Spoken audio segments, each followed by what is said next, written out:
Alors que le soleil se couche sur les îles Hawaï, les indigènes entament une danse aux accents millénaires. On retrouve des siècles de tradition orale dans ces mélopées anciennes. Elles parlent des dieux et de belles héroïnes. Ces légendes sont la culture d'un peuple qui n'avait pas de langue écrite.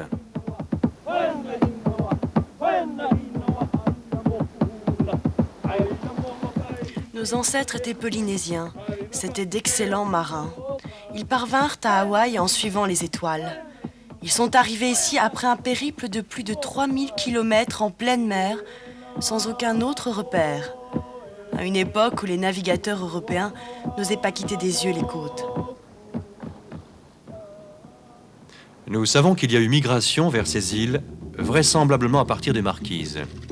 Certains pensent qu'il pourrait s'agir d'une migration tardive de Tahiti entre le XIIe et XIVe siècle, quand les Européens eurent franchi ce qu'ils considéraient comme le bout du monde.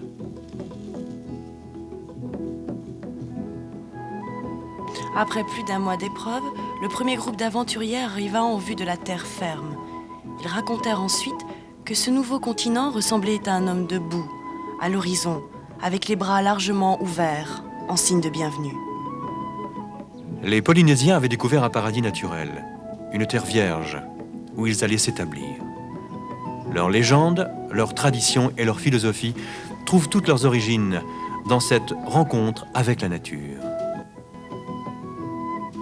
Leurs légendes nous ont été transmises intactes depuis la nuit des temps, et les fabuleux paysages n'ont guère changé depuis.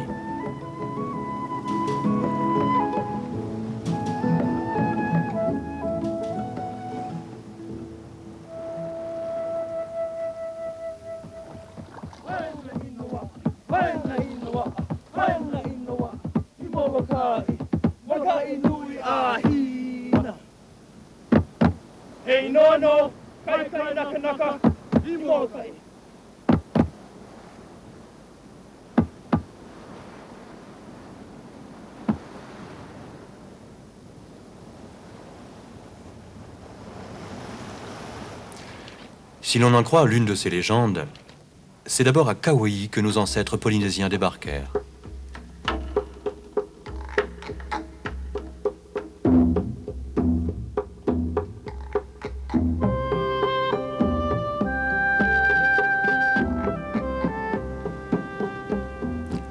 Kauai, l'île Jardin, avec ses falaises regorgeant de végétation et ses superbes vallées. Rafraîchi par les larmes des nuages, c'est un véritable paradis terrestre, conçu par les dieux en personne.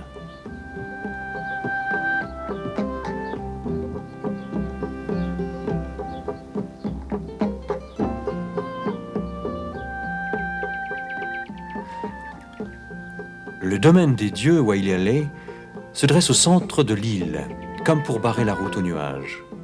Haut de 1500 mètres, Wailele est l'entrée le plus humide au monde avec ses 11 mètres de précipitations annuelles.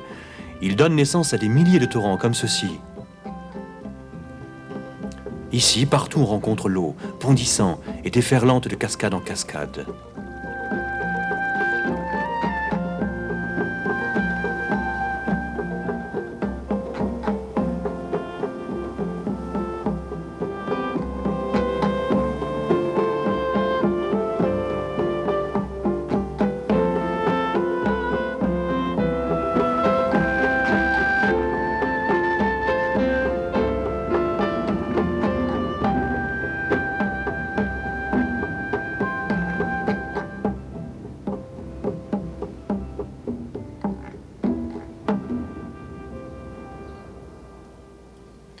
Au pied de Waleale s'ouvrent les gorges de Waimea, parfois larges plus de 6 km. Elles sillonnent l'ouest de l'île sur 13 km pour rejoindre la mer.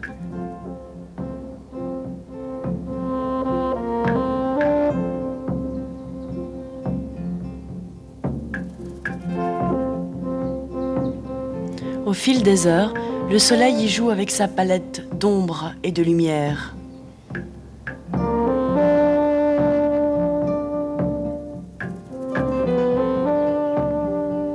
Lors de sa venue ici, en 1866, Mark Twain surnomma cet endroit le Grand Canyon du Pacifique. Au cœur de ces montagnes reculées s'étendent des vallées d'une beauté incomparable, éclatantes de couleurs folles et parsemées de bouquets de fougères et de bougainvilliers.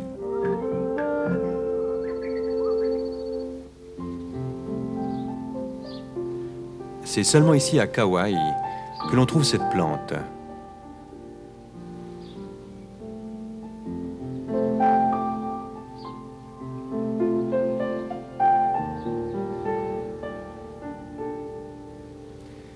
Cette espèce vit généralement de 6 à 15 ans. Elle fleurit une fois et meurt peu après.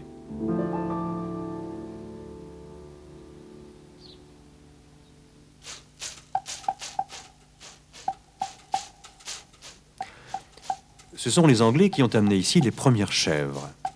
Le capitaine Cook, puis George Vancouver, prirent pour habitude de les offrir en gage d'amitié aux chefs indigènes. Comme il n'y avait jamais eu de prédateurs naturels sur l'île, le cheptel s'est multiplié au fil des ans et pose maintenant un sérieux problème écologique. De grandes falaises de lave surplombent les flots paisibles sur la côte nord. La côte de Napali reste un souvenir de la naissance tumultueuse de cette île.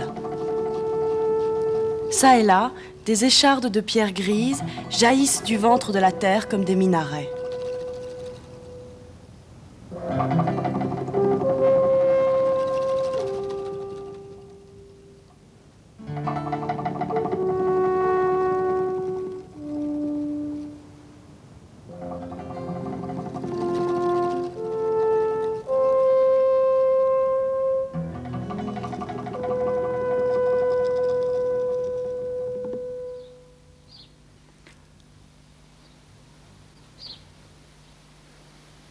L'arbre appelé Oyalewa pousse sur les pentes escarpées de Napali. Ces fleurs rouges et duveteuses étaient sacrées pour les chefs de tribu qui les apportaient en offrande à Pelé, la déesse du volcan. La confection des colliers de fleurs survit dans les légendes, bien sûr, mais aussi dans la vie quotidienne. Leur création commence avec la récolte des fleurs. Irmali Pomeroy est une experte en la matière. Les Hawaïens savaient utiliser modérément ce matériau naturel. Ils respectaient énormément leur environnement. Et de nos jours, quand je vais cueillir ces fleurs pour mes colliers, j'y fais attention aussi. J'essaie de ne pas en cueillir trop, juste ce qu'il faut. Chez nous, la fabrication des colliers était spontanée, lorsque l'on se rendait d'un endroit à un autre.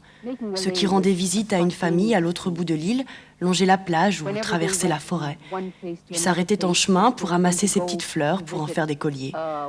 On les offre au cours des fêtes, mais aussi en signe de condoléances. On en donne à tout le monde. Quand les touristes descendent de l'avion, c'est la première chose qu'ils reçoivent en signe de bienvenue.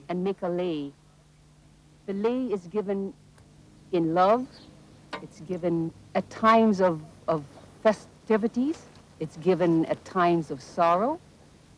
Leis are given to almost anyone. When you step off the plane, one of the first things that a visitor receives is a lei. And it's a lei of welcoming.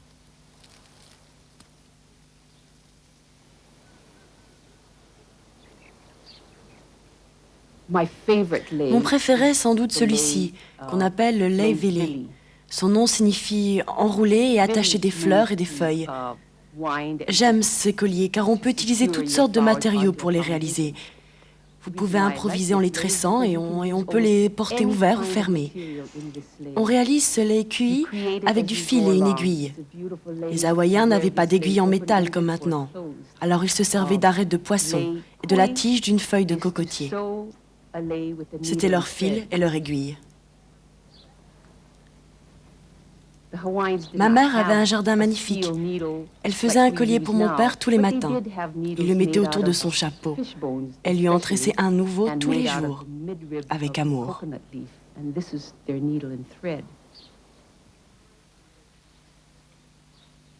My mother had a wonderful garden, and she would make a lei for my father almost every day. He would put it around his hat. Every morning she did this for him, every day. And This was given to him with love.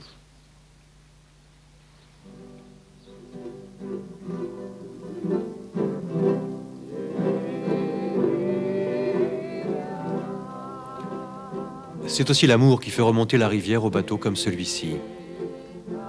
Nous sommes sur la rivière Wailua, sur la côte est de Kauai.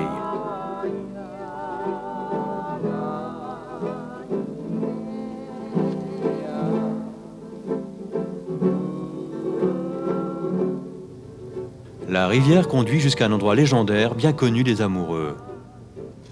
Elle serpente parmi les collines verdoyantes, les sites funéraires et les montagnes dressées comme des vieilles sentinelles de pierre grise.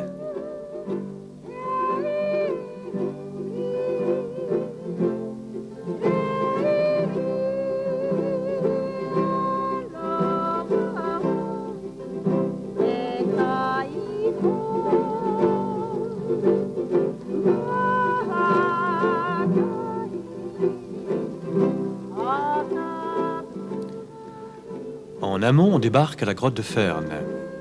Avant, au cours des nuits de pleine lune, les indigènes venaient ici pour vénérer leurs dieux. De nos jours, on vient souvent s'y marier.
Nous voici maintenant tout au nord de Kauai, à la pointe de Kilauea. C'est un refuge naturel pour les frégates et d'autres oiseaux de mer. Son importance est cruciale, car c'est le seul endroit de tout l'archipel favorable à la ponte. Bien que beaucoup de ces oiseaux puissent vivre au large pendant plus de 5 ans, ils reviennent toujours pondre sur la terre ferme. L'une des espèces les plus répandues ici est le booby à pattes rouges. Les jeunes sont recouverts d'un duvet blanc. Au bout de 2 mois, ce duvet est remplacé par des plumes gris cendrées.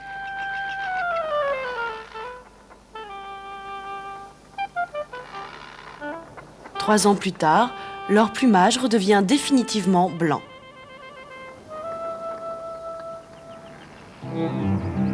Ces grandes frégates peuvent faire jusqu'à 2,20 mètres d'envergure. Elles ont un tempérament agressif et attaquent fréquemment les autres oiseaux pour leur voler leur nourriture.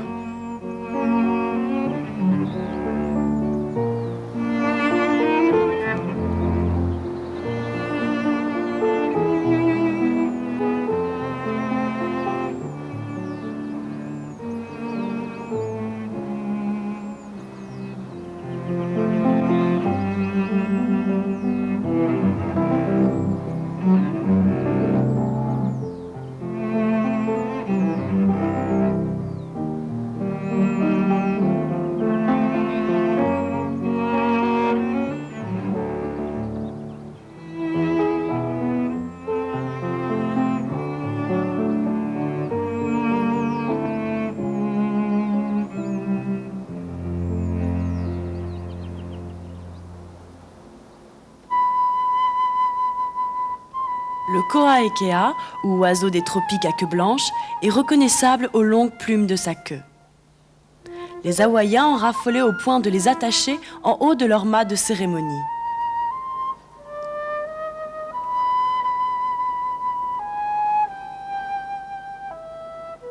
Cet oiseau bâtit son nid sur les falaises inaccessibles de Kilauea.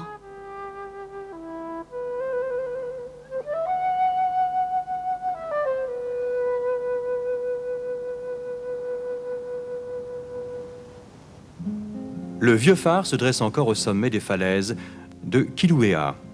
Il fut construit en 1913 et son rayon lumineux était le premier signal de la Terre que les navigateurs en provenance d'Asie pouvaient apercevoir. C'est aussi cette lumière que virent à l'horizon les nombreux immigrants qui venaient d'Asie pour travailler dans les champs de canne à sucre de l'île. Pendant des siècles, la canne à sucre a poussé à l'état sauvage ici. Puis, en 1835, des entrepreneurs en organisèrent la culture. On créa des plantations. On pouvait réaliser de bons profits, mais la main-d'œuvre manquait. À partir de 1850, des centaines de milliers de travailleurs vinrent ici pour récolter la canne à sucre. Ils venaient entre autres du Japon, des Philippines et du Portugal. Une bonne partie d'entre eux décida de s'établir à Kauai. Il en résulte un métissage de cultures incroyable. Les premiers furent les Chinois. La famille de Hong Min-hee habite à Kauai depuis plus d'1 siècle. Il était très jeune quand il a commencé à travailler dans les plantations. Il a fini par devenir contremaître. Most of the Chinese in Hawaii came from Canton, Guangdong province. La plupart des Chinois d'Hawaï venaient de la province de Canton. Mon grand-père arriva ici en 1875 et il commença à travailler à la plantation Pipikoué. Ce furent les Chinois qui arrivèrent en premier. C'étaient des fonceurs. Ils avaient tous envie de se mettre à leur propre compte. Ils n'hésitaient pas à se lancer dans les affaires. Et puis il a fallu d'autres ouvriers pour l'industrie sucrière. Ils ont fait venir des Japonais, des Philippins, des Coréens. C'est ce qui a fait d'Hawaï un vrai melting pot. Japanese, Filipinos, and Koreans. That's made Hawaii the melting pot.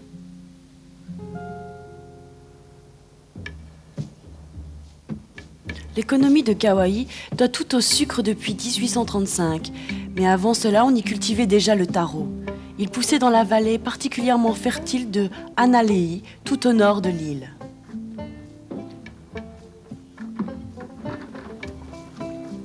Si l'on en croit la légende, cette plante est née du corps d'un dieu. C'était en effet l'aliment de base des Polynésiens qui l'apportèrent à Hawaï à bord de leur petit canoë.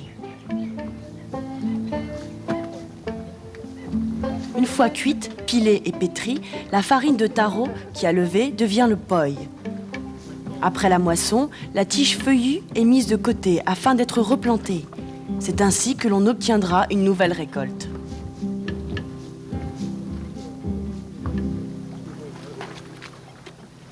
Plusieurs familles, dont les Haraguchi, que voici, sont cultivateurs dans la vallée de Hanalei depuis des générations.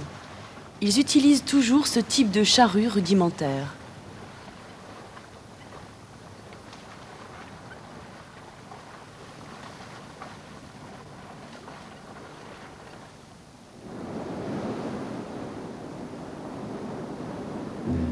Un peu plus loin sur la côte, on tombe sur les plages de Kauai, au sable immaculé.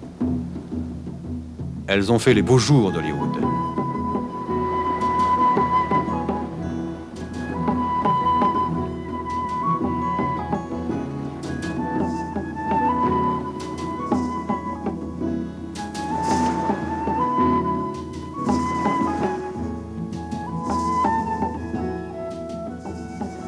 Un peu plus loin encore, la nuit tombe sur la baie d'Hanalei. Combien de temps a passé depuis que l'île a surgi des flots? Un jour, 1000 ans? Qui pourrait le dire en entendant aujourd'hui encore les chants des premiers Polynésiens qui ont débarqué ici?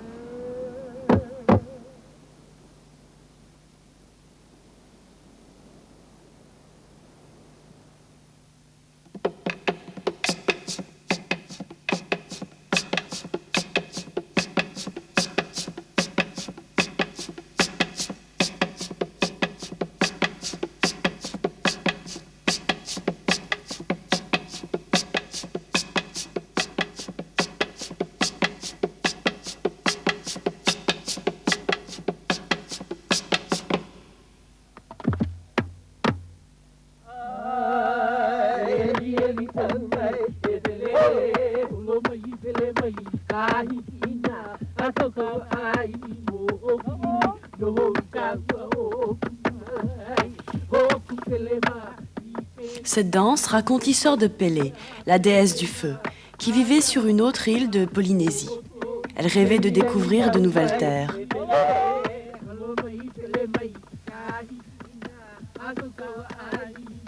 Un jour, elle quitta sa famille et prit la mer.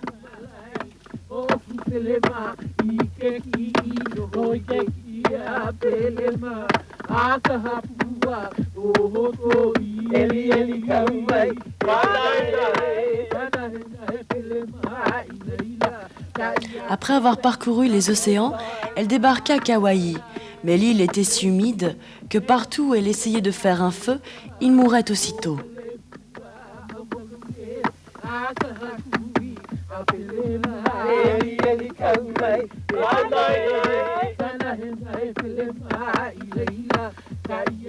Pélé se rendit alors dans les autres îles du secteur, Oahu, Emawai, Molokai et Lanai.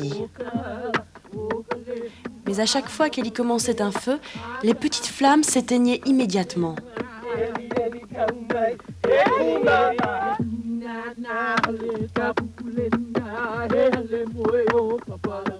Elle poursuivit donc son chemin.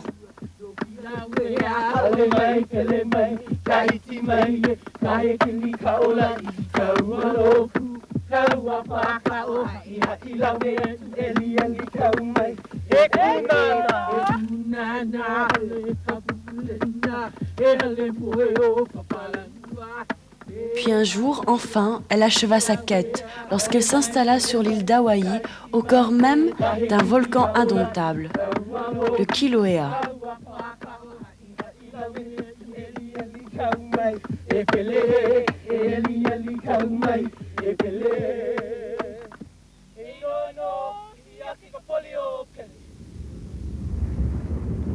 Elle y habite encore aujourd'hui.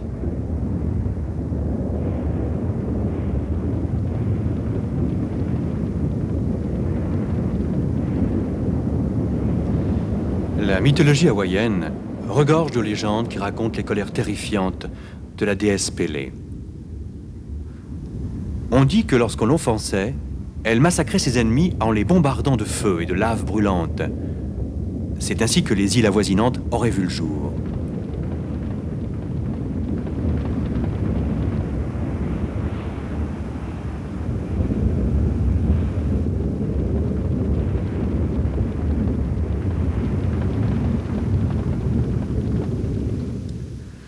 De nos jours, les scientifiques peuvent prévoir les éruptions volcaniques. On peut même dire qu'ils n'ignorent plus rien des colères spectaculaires et subites de Pélé.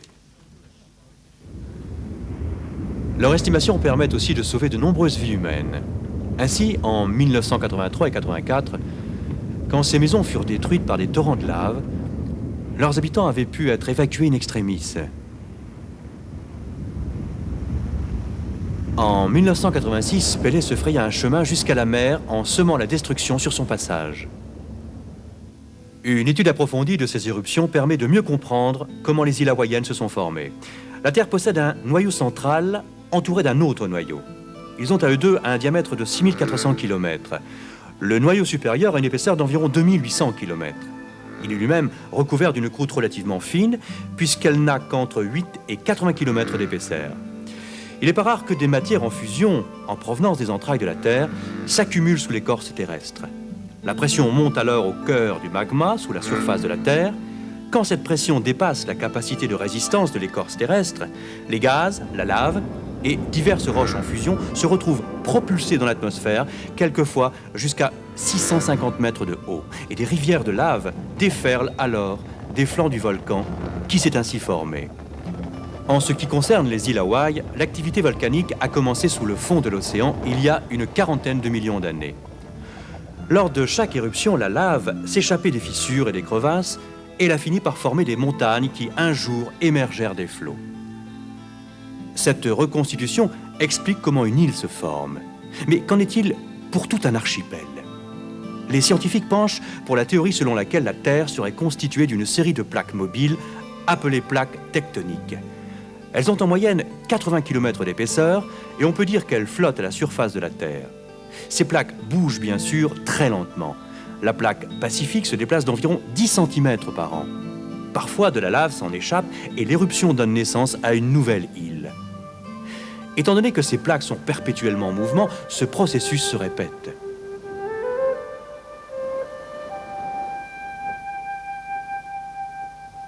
Hawaï est celle des îles situées le plus à l'est. C'est aussi la plus récente.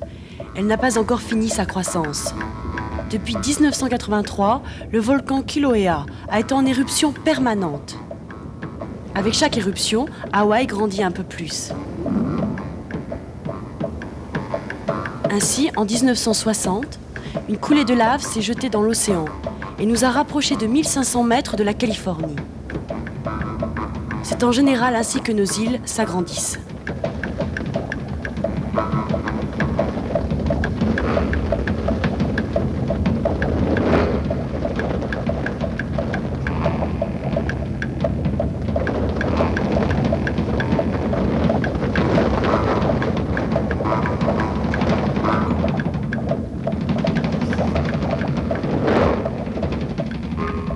Quand elle sort du volcan, la lave est lisse, glissante et fluide.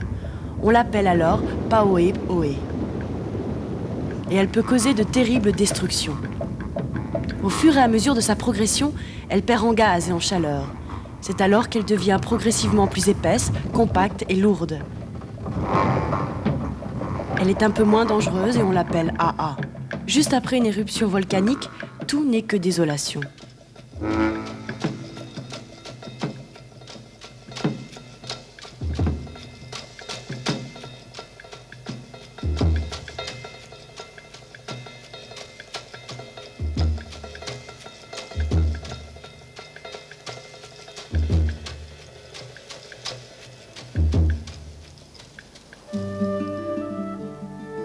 Pourtant, peu après, la vie renaît de ce chaos.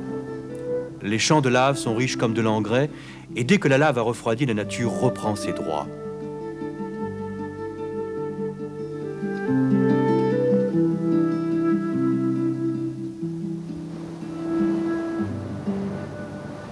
Ce sable noir que l'on ne trouve qu'à Hawaï est d'origine volcanique. En l'espace de 4 mois, la lave, qui s'était fragmentée au contact de l'eau, a été pilée par le ressac jusqu'à former cette superbe plage.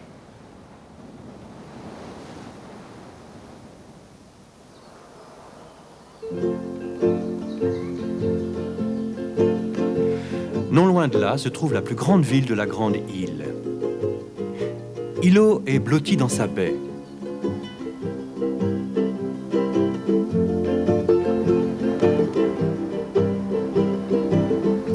L'une des zones les plus commerçantes d'Hilo s'appelle Kaiko, les flots furieux. Ce nom fait allusion aux énormes vagues déclenchées par des tremblements de terre sous-marins.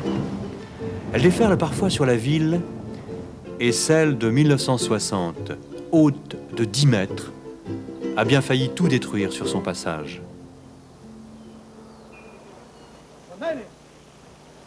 Chaque matin, les pêcheurs vendent à la criée leurs prises. On trouve tous les trésors de la mer au marché aux poissons de Suissin. Parmi eux, le thon, la kou, le wahou et le mahi-mahi.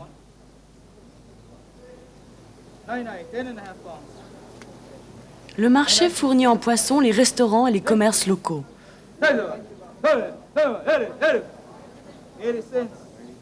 On en vend jusqu'à 3 tonnes par jour pendant la bonne saison.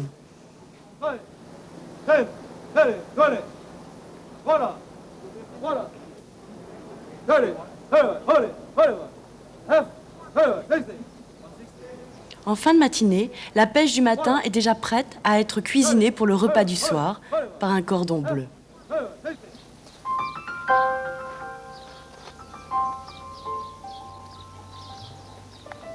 L'atmosphère tropicale humide de la région d'Hilo est propice à la prolifération des orchidées et des anthuriums, comme dans cette plantation. C'est 1 million de fleurs qui partent chaque semaine vers l'Asie et le continent américain.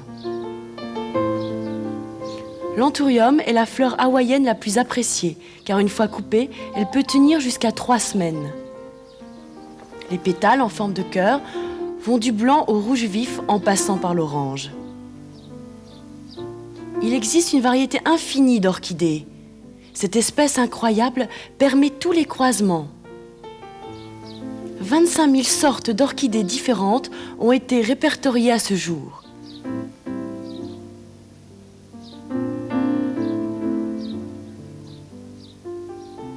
L'hélioconias appartient à la famille des bananes. Ces parties apparentes sont en fait des feuilles qui ont évolué. Elles contiennent les vraies fleurs.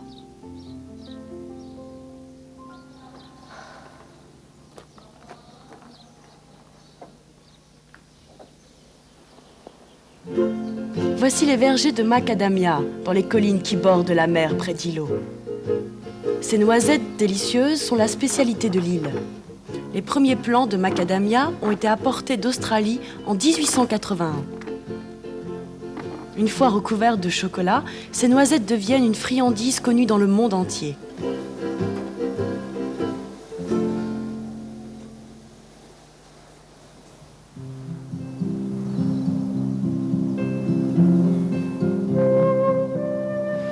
Ce jardin de l'Éden s'étend au nord d'Ilo, sur les pentes de Mauna Kea.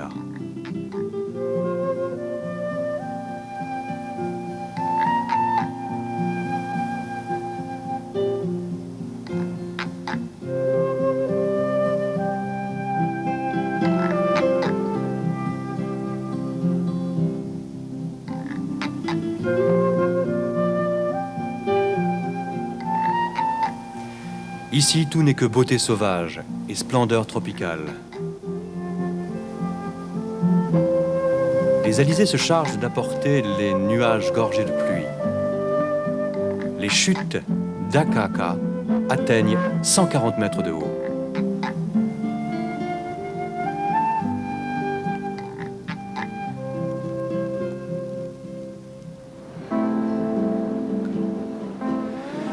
Plus au nord encore, la côte, très découpée, abrite de petites localités au nom charmant. Lopaweoe, Onoina, Okala. On croirait replonger dans le passé. Les habitants de ces petites villes vivent à peu de choses près, comme leurs ancêtres.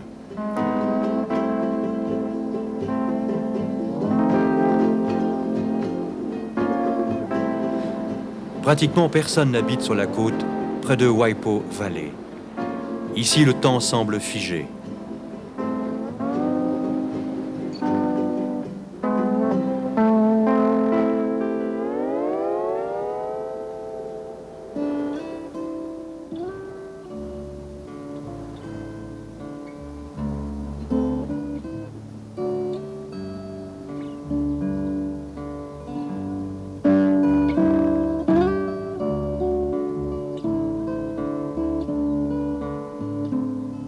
On doit ce ranch à une initiative du capitaine Vancouver. Il débarqua les premières têtes de bétail en 1793. En 20 ans, les vaches avaient littéralement envahi toute la partie nord de la grande île, en posant un problème pour les récoltes. En 1815, on engagea un marin de Nouvelle-Angleterre pour assembler le bétail. Pour le remercier, on lui offrit moins d'1 hectare de terre.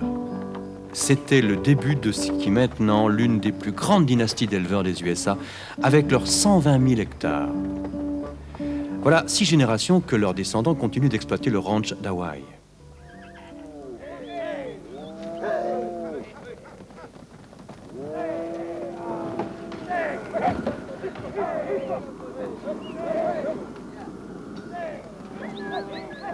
Les grands-pères des ouvriers que l'on voit ici avaient été formés par des cow-boys mexicains en provenance de Californie.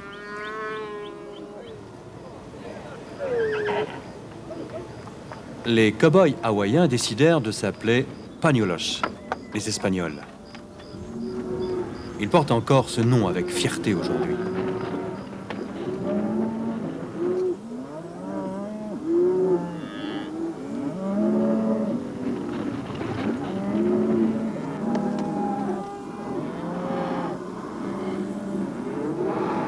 La vie dans ce ranch est en tout point similaire à celle d'un ranch américain. Il faut s'occuper de 50 000 têtes de bétail et de 600 chevaux. Le travail commence bien avant l'aube. 500 veaux ont déjà été marqués avant 8 heures du matin.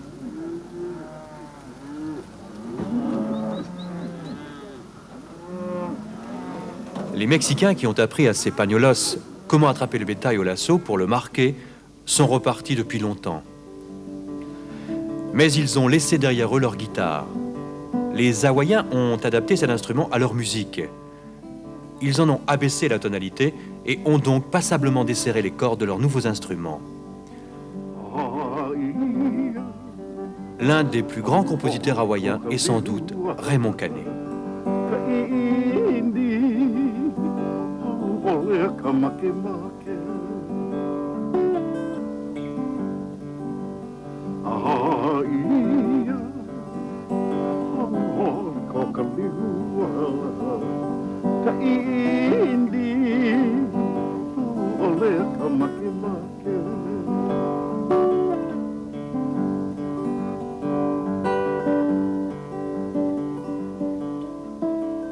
Cette technique permet au guitariste de jouer à la fois la ligne mélodique et la ligne de basse.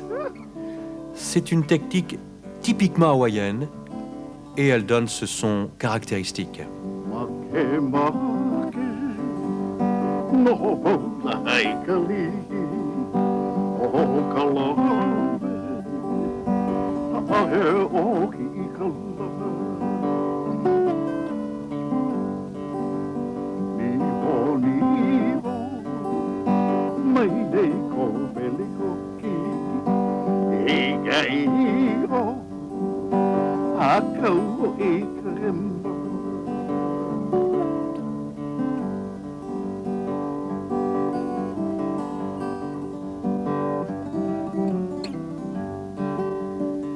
Sur la côte ouest de l'île, on peut trouver le seul endroit où l'on cultive le café aux USA. Les premiers plants de café furent apportés ici par des missionnaires en 1828. Le climat et le sol de Hawaï étaient idéaux pour une telle culture. Le café devint bientôt une ressource non négligeable pour les Hawaïens.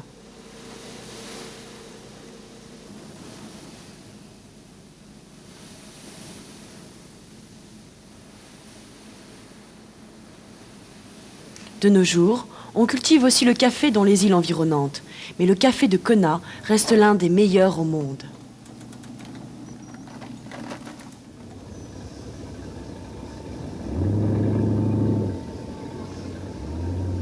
Le port de Kailua voit souvent sortir les amateurs de pêche en gros. La prise la plus spectaculaire est ce marlin bleu, ou poisson épieux. Il peut peser jusqu'à plus d'1 demi-tonne.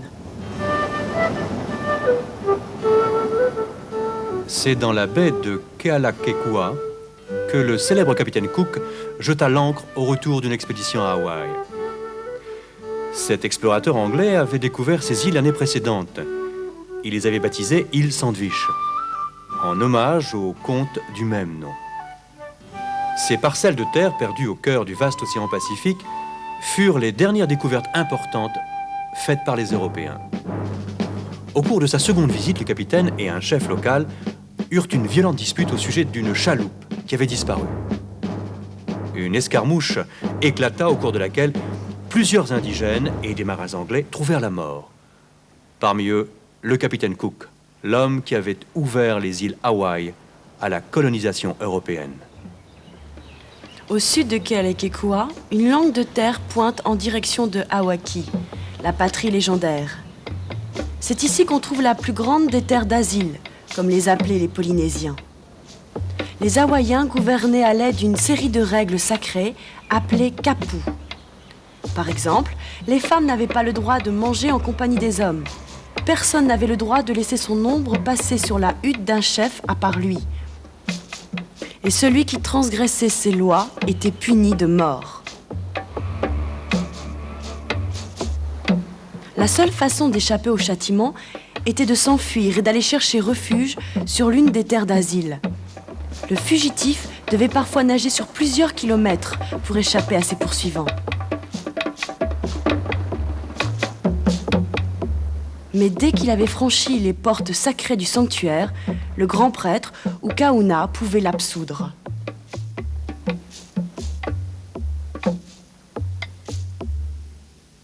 À proximité, l'église catholique de Sainte-Bénédicte abrite le nouveau culte, amené par les missionnaires blancs.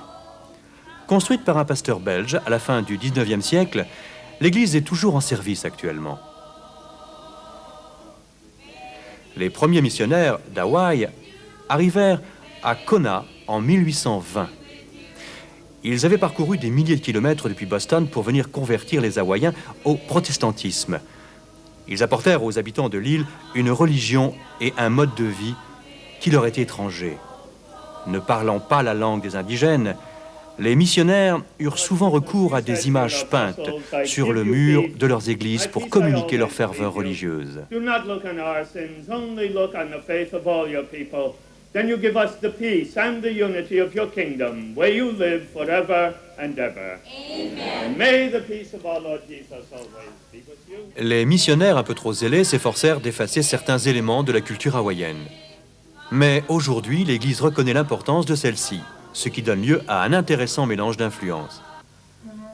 Ainsi, une fois par mois, certaines églises célèbrent l'office dominical en y incluant des chants et des danses traditionnelles d'Hawaï.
C'est la fusion de ces cultures qui a façonné ces îles. Deux lieux sacrés, le présent et le passé, l'Occident et l'Asie.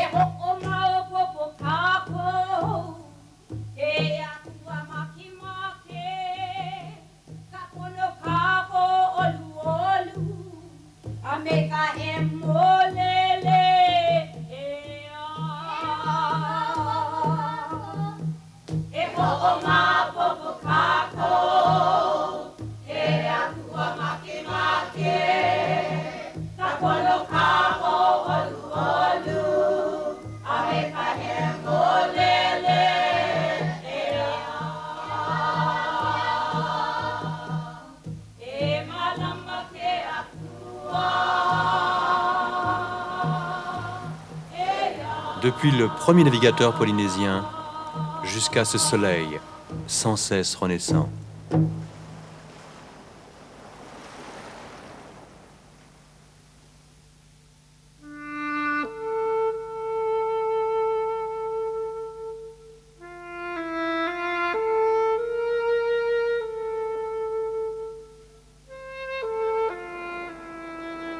Dans nos légendes, on raconte que Lanai fut d'abord peuplée de divinités du mal et de fantômes.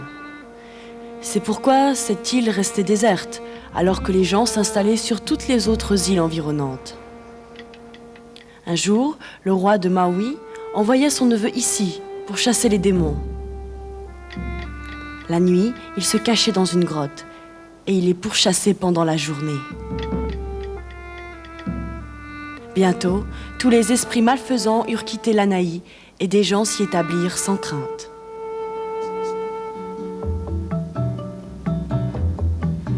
L'île de Lanai reste peu peuplée de nos jours encore. Les ananas, par contre, y prolifèrent. On trouve ce fruit partout dans l'île. Les ananas poussent à Hawaï depuis 1813 au moins. Ils furent apportés d'Amérique du Sud et de la Jamaïque. James Dole, le descendant d'une famille de missionnaires, commença à en faire le commerce avec le continent américain en 1903. Peu de gens auraient pu croire alors que les ananas deviendraient l'une des principales sources de revenus de l'île.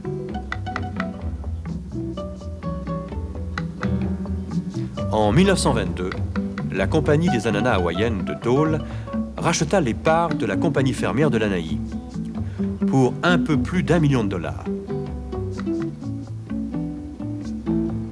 De nos jours, la petite île de l'Anaï, avec ses 600 km², est l'une des plus grandes plantations du monde. L'ananas pousse très lentement. Il lui faut 2 ans pour arriver à maturité. Le fruit mûr ne peut être ramassé qu'à la main. L'essentiel de chaque récolte est transféré par bateau jusqu'à Oahu pour y être mis en conserve. L'un des premiers explorateurs espagnols donna son nom à ce fruit en l'appelant piña, en raison de sa ressemblance avec la pomme de pin. En l'occurrence, ananas et pommes de pin font bon ménage à l'Anaï. Ces grands pins des îles sont une autre caractéristique de ce jardin du Pacifique. George Monroe était l'administrateur du ranch l'Anaï. En se promenant à cheval dans l'île, il avait pris pour habitude de semer des graines de pin qu'il transportait dans ses sacoches. Il voulait en fait barrer la route au grand vent et agrandir les forêts naturelles de l'île.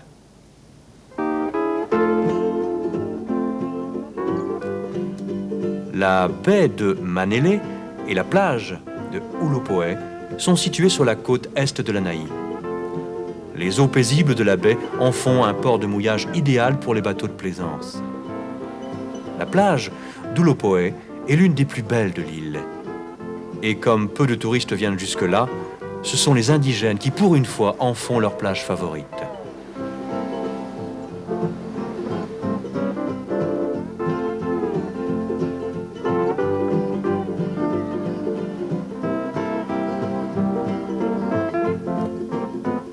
De l'Anaï, par temps clair, on peut apercevoir la plupart des îles hawaïennes.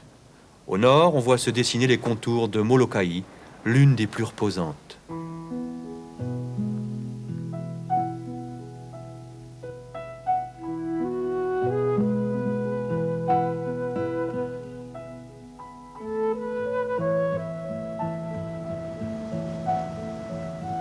Molokai reste l'une des îles les plus sauvages de l'archipel. Elle a toujours été un sanctuaire et un lieu où l'on éduquait les grands prêtres, les kahuna.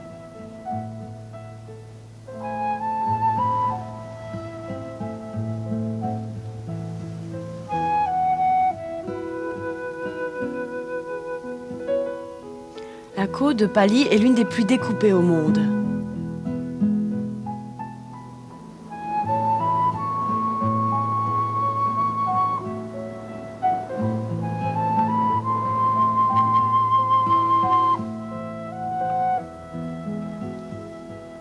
La vallée d'Alawa, perdue dans les brumes à l'est de Molokai, a probablement abrité la colonie la plus ancienne d'Hawaï, vers 650 après Jésus-Christ.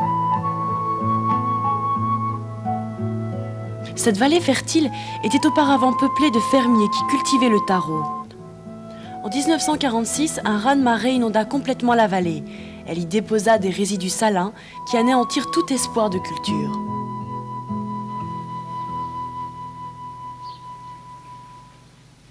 On trouve l'une des dernières plantations de cocotiers sur la côte sud de l'île, à Kapuaya. C'était une plantation royale.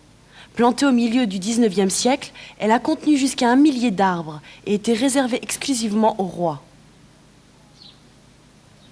C'est un endroit reposant et serein, mais il vaut mieux éviter de s'y promener les jours de grand vent.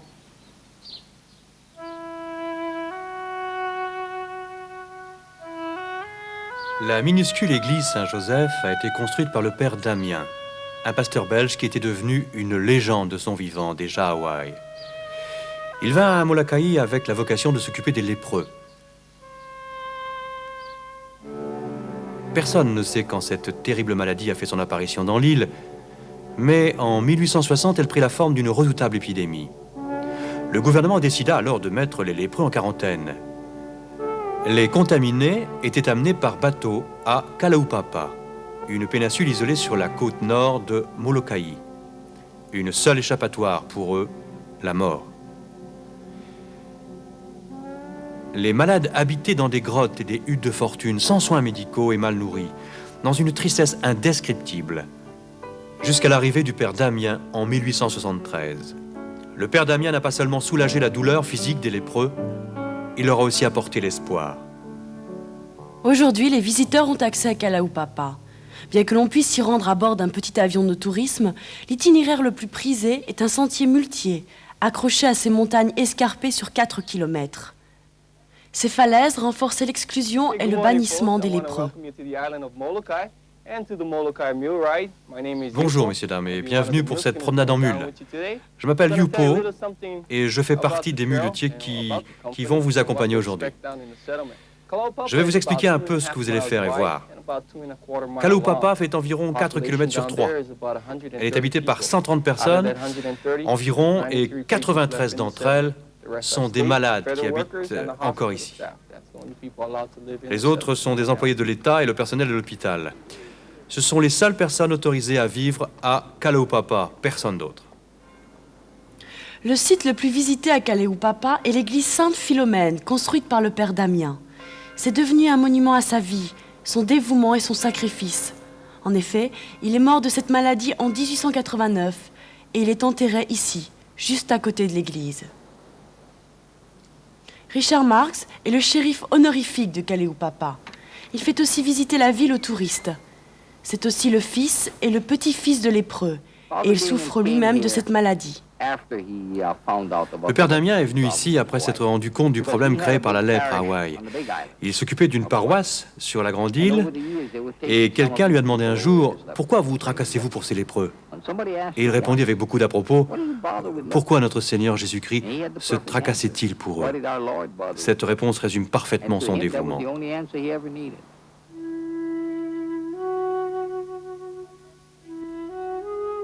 Malgré tous ces vestiges du passé tragique de l'île, l'histoire de Kalaupapa est plutôt une victoire. De nos jours, on peut contrôler l'évolution de la lèpre grâce à des thérapies appropriées qui n'imposent pas de mesures de quarantaine aux patients. Il en reste d'ailleurs très peu dans la colonie. Kalaupapa est une communauté appelée à disparaître. Aucun nouveau patient n'a été admis depuis 1969. Nos enfants n'ont pas le droit de vivre ici et nous formons une population vieillissante. Plus personne ne travaille ici. Le fait que l'on puisse visiter l'île a beaucoup contribué à une prise de conscience du public quant à la lèpre. On l'appelle maintenant la maladie de Hansen. Mais Richard Marx préfère voir changer les esprits plutôt que les noms. Ça ne me dérange pas qu'on m'appelle un lépreux. Mais beaucoup de mes congénères sont très susceptibles sur ce point. Ils n'aiment pas ce concept de lèpre. Pour ma part, je pense que donner un autre nom à la maladie ne change absolument rien au problème. Je suis partisan de l'emploi du mot lèpre. Les patients pourront finir leur jour ici, s'ils le désirent. Mais finalement, la péninsule deviendra un parc national, en hommage au père Damien et à ses patients.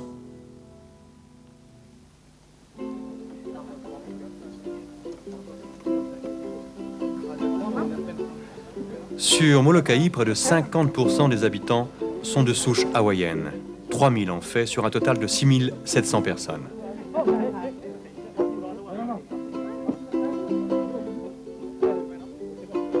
Aujourd'hui, il y a un mariage à Molokai, on y prépare un luau. Le luau est une occasion parfaite de renouer les liens au sein de la communauté.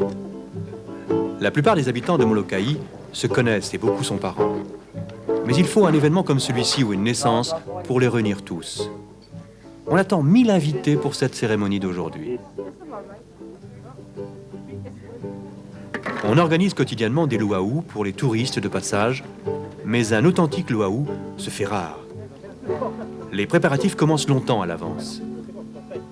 Le plat hawaïen le plus typique est le cochon kalua. On le prépare dans un imu. C'est un puits creusé à même le sol et tapissé de branchages.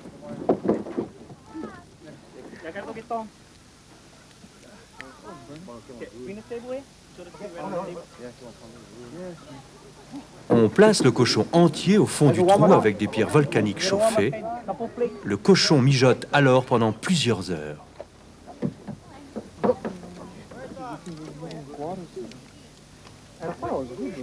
Quand on le sort, sa chair est un régal. Ces préparatifs sont une véritable affaire de famille. Tout le monde donne un petit coup de main.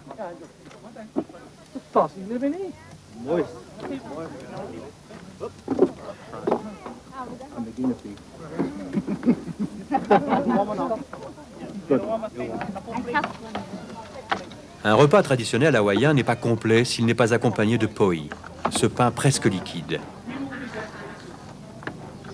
Généralement, on le fait en pilant la racine du taro après l'avoir cuite, mais la technologie moderne a apporté le poi instantané auquel il suffit d'ajouter un peu d'eau. Il faut une certaine dextérité pour manger le poi dans les règles de l'art. Il faut plonger les doigts jusqu'à la première phalange et ne jamais le prendre à pleine main. Ensuite, relever les doigts et dans un mouvement gracieux, essayer de l'empêcher de s'écraser au sol. Et si vous y arrivez, vous pourrez vous lécher les babines comme cette petite fille.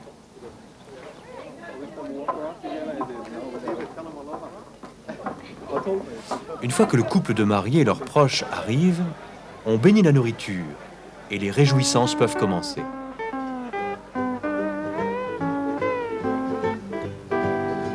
Comme dans tous les autres mariages du monde, partager son repas avec la famille et les amis chers est une tradition, une façon de partager la promesse d'une nouvelle vie et d'un nouveau départ.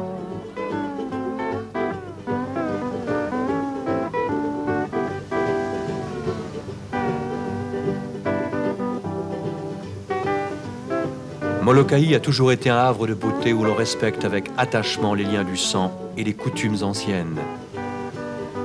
Aujourd'hui, c'est aussi un endroit où le visiteur retrouvera le mythe d'Hawaï.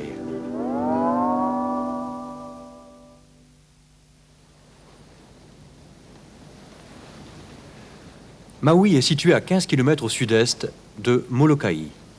Avec ses 1800 km², c'est la deuxième île de l'archipel. C'est là que se dresse le Alekaala, la maison du soleil. Les indigènes pensaient en effet que le dieu polynésien Maui habitait ce volcan maintenant éteint.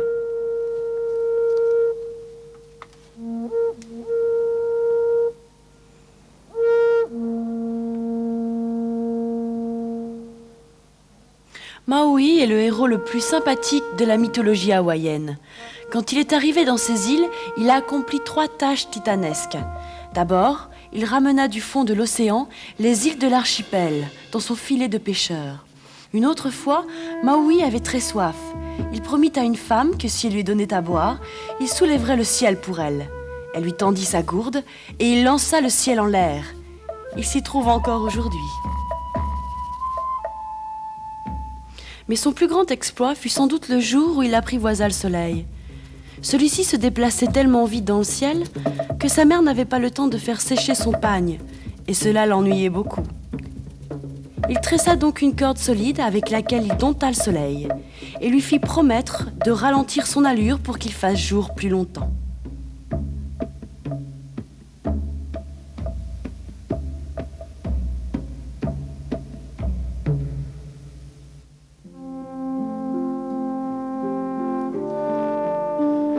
Au lever du soleil, en haut du cratère d'Haleakala, en contemplant l'abîme vertigineux, on comprend pourquoi nos ancêtres étaient tellement persuadés que les dieux avaient élu domicile au fond de ce volcan. Chaque matin, quand les nuages envahissent le cratère de 10 km de périmètre, on a l'impression d'assister à un remake de la création.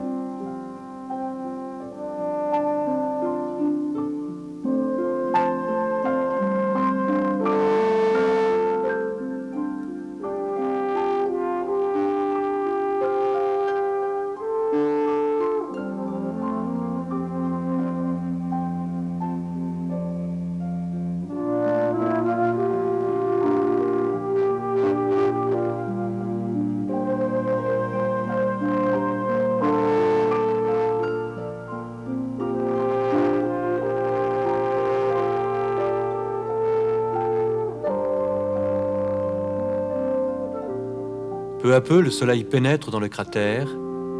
Des coulées de lave pétrifiées émergent de la brume mauve ou orangée.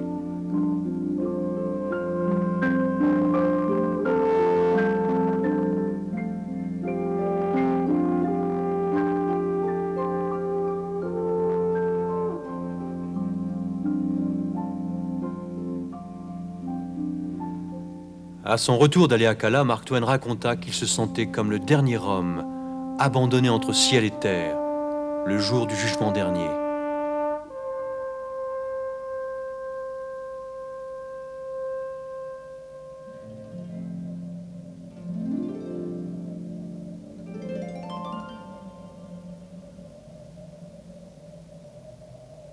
On trouve au sommet du volcan une plante qui ne pousse nulle part ailleurs, sauf à Hawaï.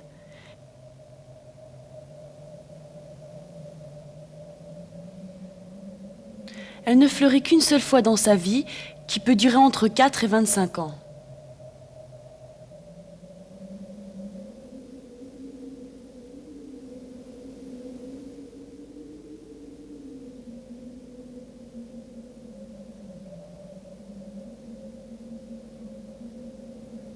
Puis, ayant donné naissance à une nouvelle génération, elle meurt peu après. C'est aussi à Haleakala que l'on peut rencontrer le néné, l'oiseau caractéristique de l'État d'Hawaï. Il n'a aucune peur de l'homme, car il a vécu pendant des siècles sans avoir à craindre les prédateurs. Cette incroyable confiance a d'ailleurs failli causer la disparition de l'espèce. Heureusement, elle est maintenant protégée et plus de 150 nénés vivent aux alentours du volcan. À l'est d'Haleakala, une route étroite sillonne les contreforts du volcan dans la forêt tropicale.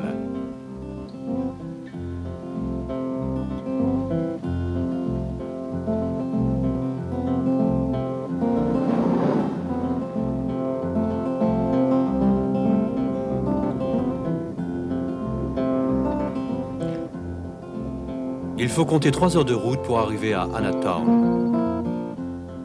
Cette petite ville a gardé son caractère rural. Elle est blottie dans une charmante petite baie. Malgré la popularité croissante de la ville, ses habitants ont conservé leur sens de l'hospitalité et leur chaleur humaine. Les cascades sont situées un peu plus au sud de l'île. C'est l'un des plus ravissants sites de Maui. Si vous partez un jour à la découverte de ce merveilleux jardin naturel, que l'on appelle souvent les 7 lacs, vous vous apercevrez qu'il y en a en fait plus de 30, tous plus limpides les uns que les autres.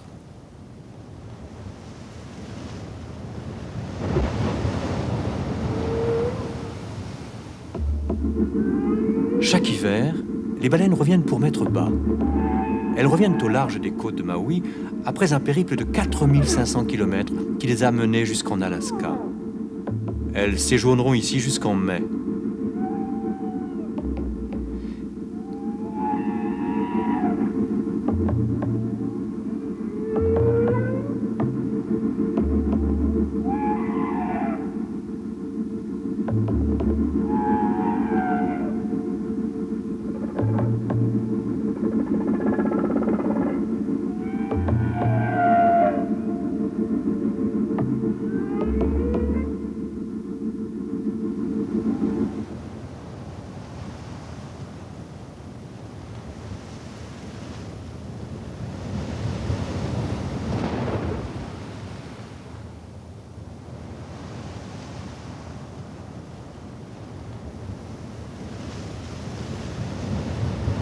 Ces monstres marins de 40 tonnes évoquaient le terrible Léviathan pour nos ancêtres.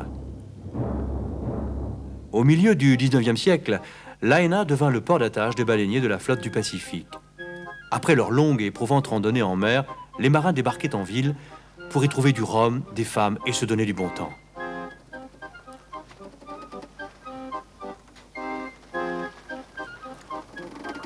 Le jour où les missionnaires protestants empêchèrent les femmes de rejoindre à la nage les navires ancrés dans le port, les hommes d'équipage rendus furieux pointèrent leurs canons sur la ville et la bombardèrent.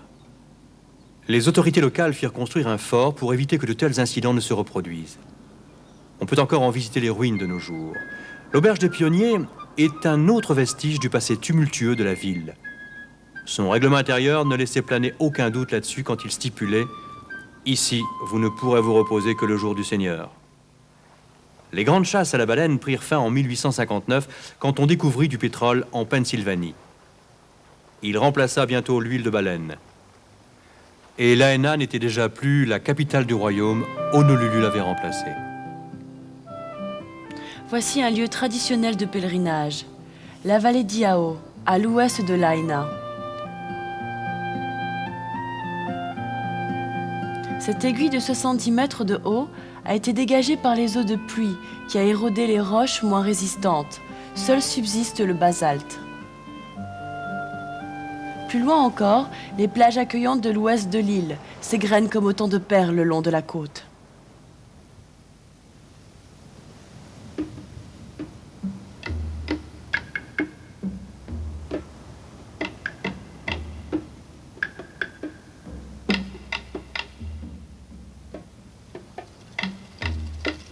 Celle d'Ukipa est le paradis des surfeurs.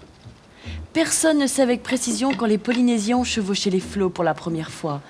Mais c'est un sport très ancien. Des vieilles chansons y font référence depuis le XVe siècle. Les premières planches de surf pesaient jusqu'à 75 kilos, une broutille pour les champions hawaïens qui en faisaient 150 en moyenne. Les normes ont changé au fil des siècles.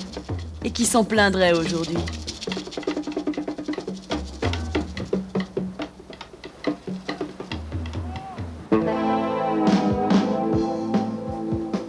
La planche à voile est une invention toute récente quant à elle. Une combinaison ingénieuse de la voile et du surf.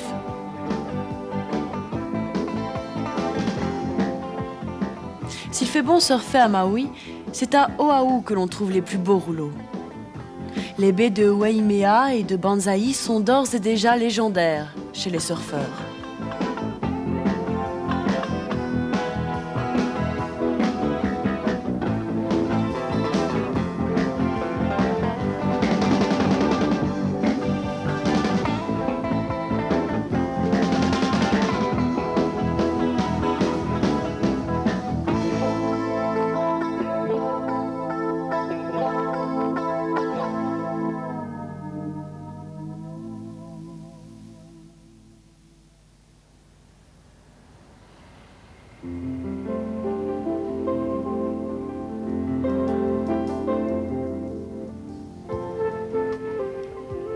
Il paraît qu'Oahu veut dire le point de ralliement en ancien hawaïen. Si cette traduction est parfois controversée, elle semble pourtant être de loin la plus appropriée, en particulier pour les endroits comme Honolulu et Waikiki. Honolulu est la plus grande ville de l'archipel. Elle s'étend sur près de 40 km le long de la côte et jusqu'au pied de la chaîne montagneuse de Ko'olau. La capitale accueille des visiteurs du monde entier. Voici Iolani Palace, dans le centre d'Honolulu. Ce palais a été terminé en 1882. C'est la seule résidence royale jamais construite aux USA. Ce fut le palais du roi Kalakaua, puis de sa sœur Liliuokalani. Liliuokalani fut le dernier monarque d'une longue dynastie.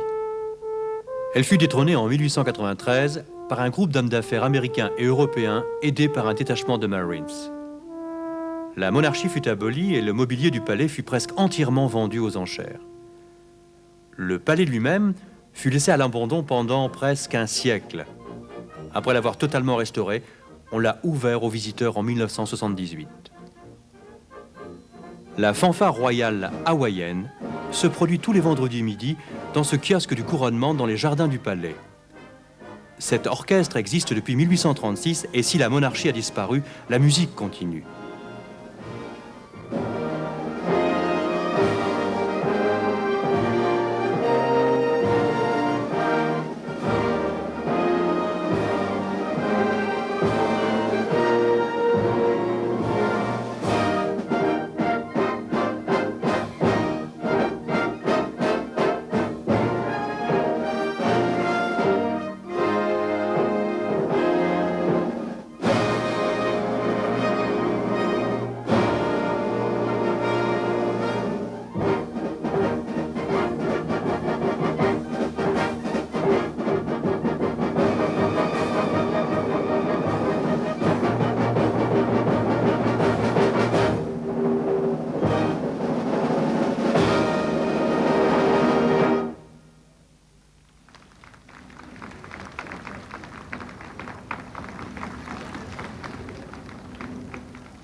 L'église de Awaiao se trouve non loin de là.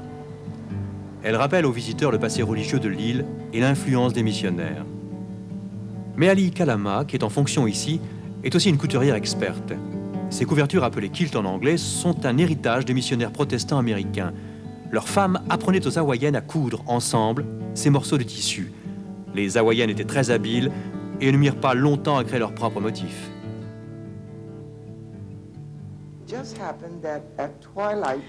Un beau jour donc, à la tombée de la nuit, l'ombre d'un cocotier fut projetée sur le sable. Une des femmes le vit et se dit « Ça pourrait faire un joli motif sur ma couverture ».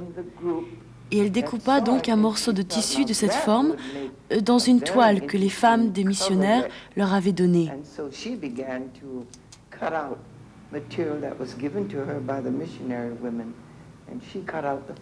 Les Hawaïennes commencèrent toutes à inventer de nouveaux motifs, en s'inspirant elles aussi de la nature environnante. Les feuilles, les fruits, les fleurs leur fournirent l'inspiration. C'est ainsi que ce passe-temps est devenu populaire dans l'île.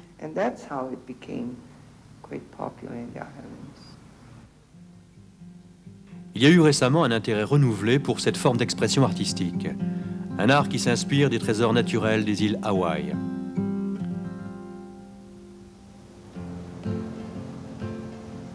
L'une des merveilles les plus photographiées à Hawaï est sans nul doute la pointe du diamant. Elle fut appelée ainsi par les marins anglais qui y trouvèrent des pierres qui ressemblaient à des diamants. Hélas pour eux, ce n'étaient que des cristaux de calcite. Mais ce promontoire s'appelle toujours la pointe du diamant.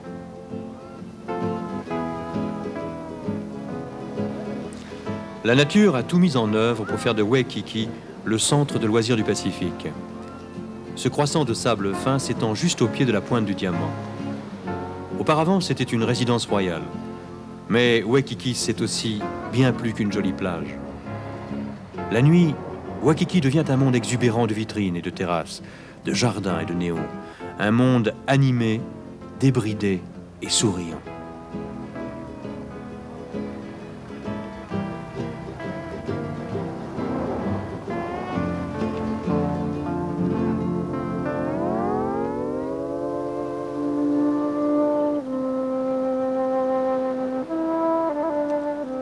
La baie d'Anauma est située sur la côte est d'Oahu. Elle s'est formée quand la mer a rongé par érosion le cratère d'un volcan mort, créant ainsi un gigantesque aquarium.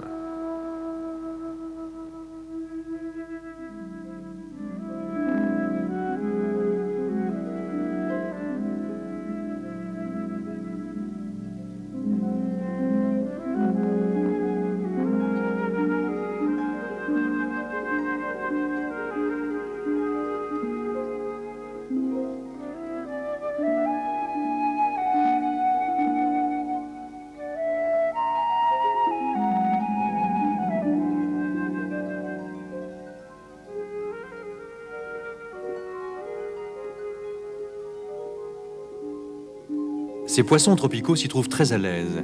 La plupart d'entre eux n'ont pas peur des plongeurs et affichent même une certaine curiosité à leur égard.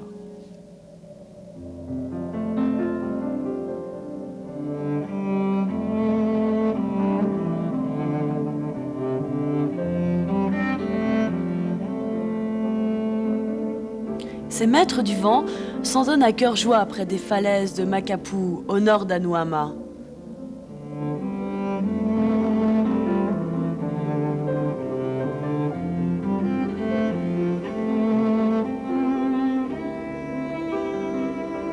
Les courants sont si forts à Hawaï que des deltaplanes ont déjà parcouru plus de 40 km d'une traite.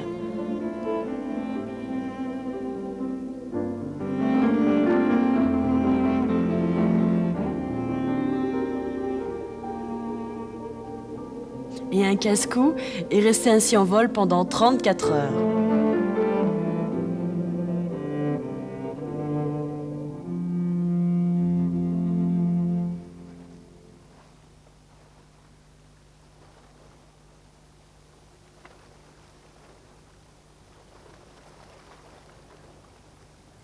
Honolulu n'a pas connu que des moments heureux. Voici le mémorial USS Arizona à Pearl Harbor. Il a été érigé au-dessus de l'épave du navire qui a coulé avec plus de 1000 hommes d'équipage à son bord le jour de l'attaque du port par l'aviation japonaise en 1941. Ce tragique événement précipita l'entrée en guerre des USA contre l'Allemagne nazie et le Japon.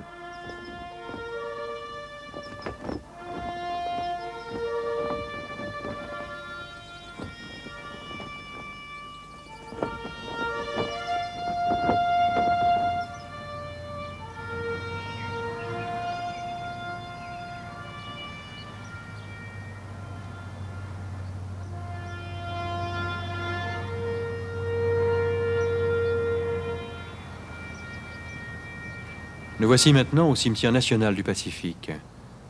Il s'agit d'un gigantesque mémorial où reposent 34 000 hommes et femmes qui ont donné leur vie au service des USA.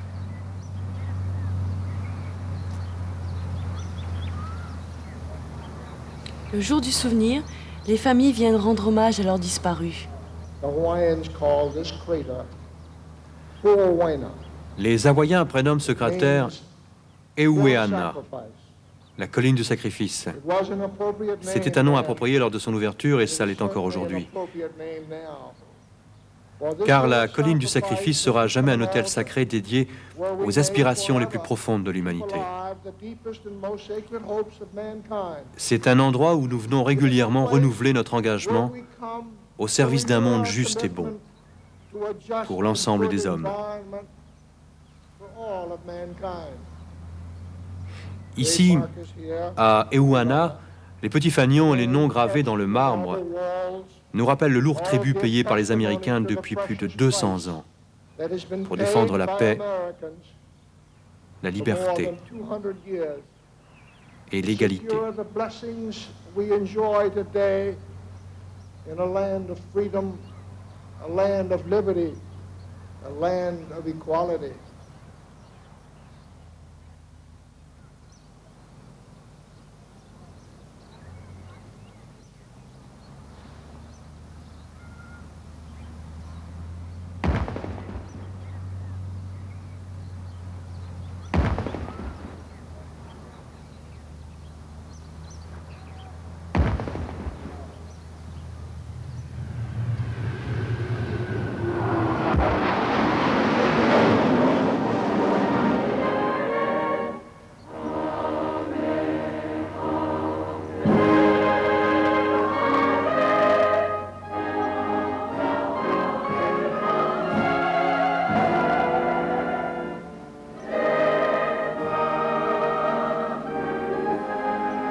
La chaîne de montagnes de Ko'olau sépare Honolulu de Oahu.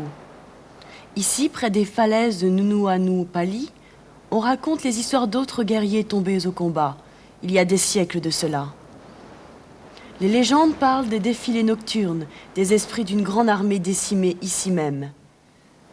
Elle avait été écrasée par le plus grand roi d'Hawaï, Kamehameha Ier. En 1795, ce souverain accula au précipice une armée de 800 hommes venus d'Oahu. Ils allèrent s'écraser au pied de la falaise, l'un après l'autre.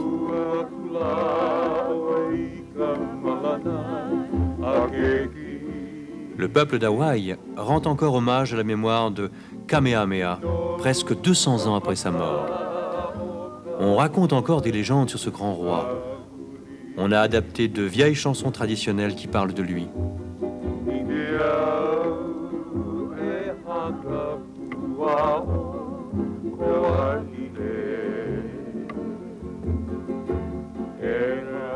Kamehameha est né dans un petit village de la grande terre d'Hawaï.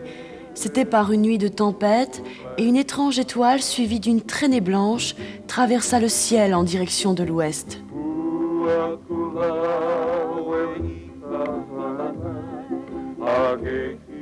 Les grands prêtres déclarèrent alors que l'enfant renverserait un jour le pouvoir en place. On essaya donc de le faire disparaître.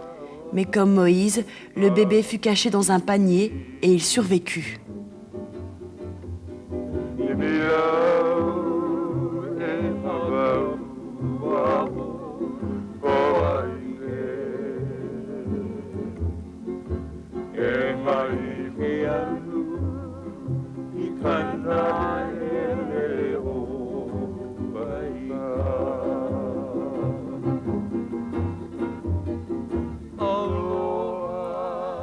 Comme dans la plupart des légendes, il y a sans doute une bonne part de vérité dans cette chanson de geste. Il est possible en effet que Kamehameha soit né en 1759 et que l'étoile filante soit en réalité la comète de Halley, car elle fut observée dans le ciel d'Hawaï cette année-là. Toujours est-il que Kamehameha finit bel et bien par diriger l'ensemble de l'archipel pour y faire régner une paix durable.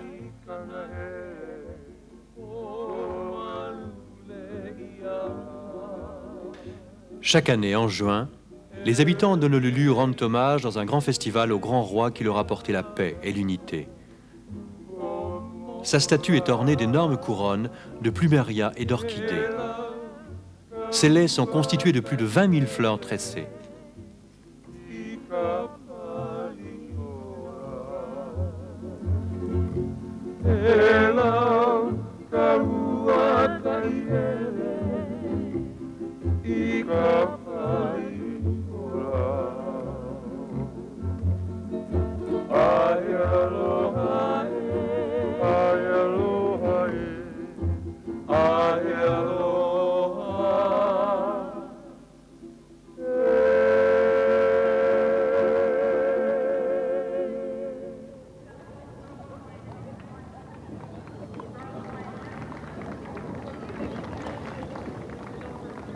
On rendit pour la première fois un hommage posthume à Kamehameha en 1872 en lui consacrant une journée de cérémonie commémorative. Et une parade est aussi organisée tous les ans depuis 1916. Ce festival prouve bien à quel point les gens d'Hawaï sont restés attachés à leur passé. La monarchie a été abolie, mais les indigènes n'ont pas oublié leur grand roi qui leur donna cette identité nationale. Kamehameha Day est plus qu'un simple défilé. C'est l'histoire d'un peuple qui vit au centre de l'océan. Une occasion de célébrer son art et ses chants, ses légendes et sa musique. Voilà les Hawaïens, incroyablement diversifiés. Les héros qui ont participé à la légende et ceux qui vont prendre le futur entre leurs mains. Chacune de ces îles est une pierre unique dans une merveilleuse mosaïque. Ensemble, elles forment un tout encore plus précieux. Hawaï, le royaume de Pélé.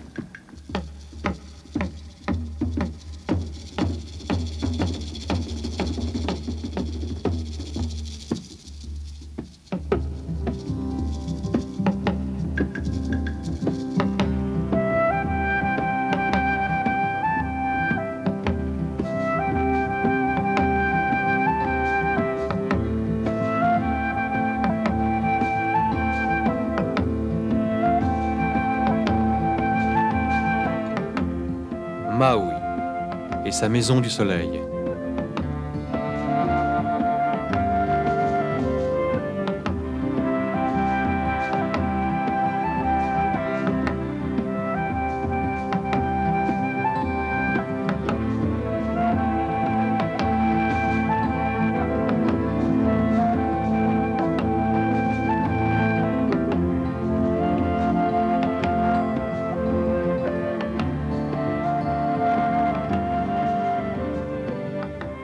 Oahu, le point de ralliement.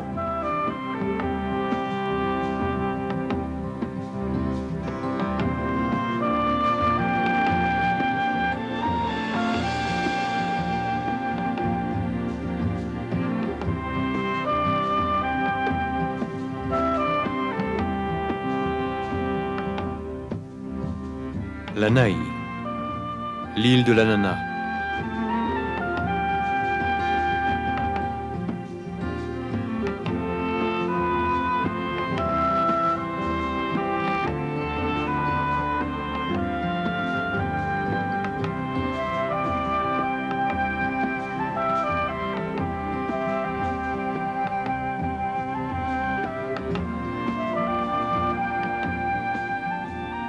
Molokai, l'île accueillante.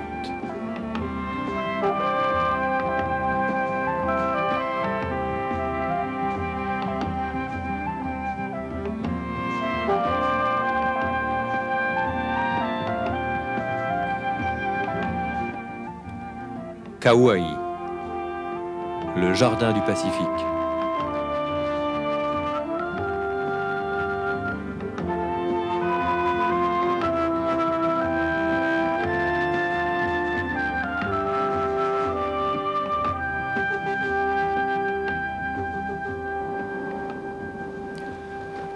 Quand les premiers navigateurs quittèrent la Polynésie, pouvaient-ils savoir où leur voyage les conduirait?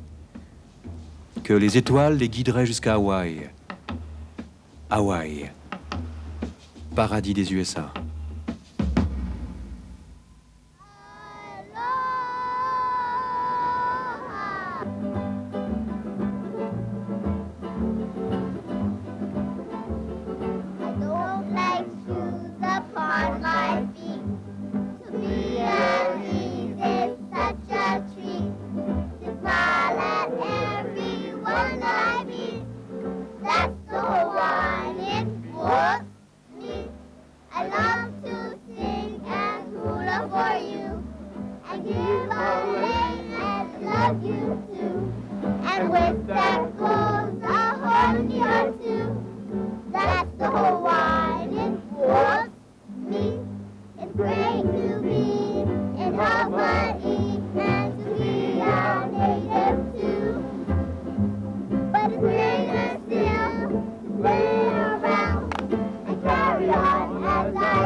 That's the Hawaiian